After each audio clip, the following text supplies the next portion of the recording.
I think so first ছিলেন না, কিছুদিনের জন্য। তারপরেই ওনার যে বিরাট কন্ট্রিবিউশন বিধানচন্দ্র রায়ের ওয়েস্ট বেঙ্গলে, সেটা হচ্ছে in all the development of industries, এই যে পয়েন্টগুলো, পোলগুলো, এটারই কথা হচ্ছে গ্রোথ পোলে, যে সব জায়গায় ইকুয়াল ডেভেলপমেন্ট হচ্ছে না, বা ইকুয়াল গ্রোথ হচ্ছে না, ল্যান্ডে বা স্পেসে ইকুয়াল গ্রোথ হচ্ছে না। যদি ইকুয়াল গ্রোথ না হয়ে থাকে, তাহলে ইন দ্যাট ইভেন্ট কিছু কিছু জায়গা ভীষণভাবে গ্রোথ হয়ে যাচ্ছে, ভীষণভাবে ফুল ফ্লেজেড গ্রোথ হয়ে যাচ্ছে কিছু কিছু জায়গায়। ফর এক্সাম্পল, আমি যদি ইন্ডিয়ারই এক্সাম্পল দিই, বম্বে, দিল্লি, ক্যালকাটা, মাদ্রাস, চেন্নাই, পুনে, এগুলোর খুব হিউজ গ্রোথ হয়েছে। বাকি এরিয়ার গ্রোথ হয়নি।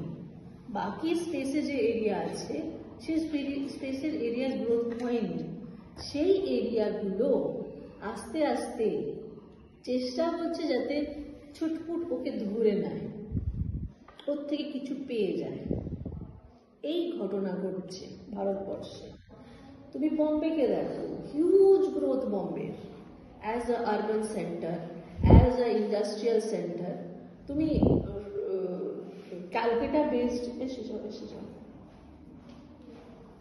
ক্যালকাটা বেসড ইয়েগুলো দেখো, ইন্ডাস্ট্রিগুলো দেখো, তুমি বেঙ্গলের ইন্ডাস্ট্রিগুলো দেখো, বার্নপুর, তোমার হলদিয়া, তোমার সবচেয়ে বড় দুর্গাপুর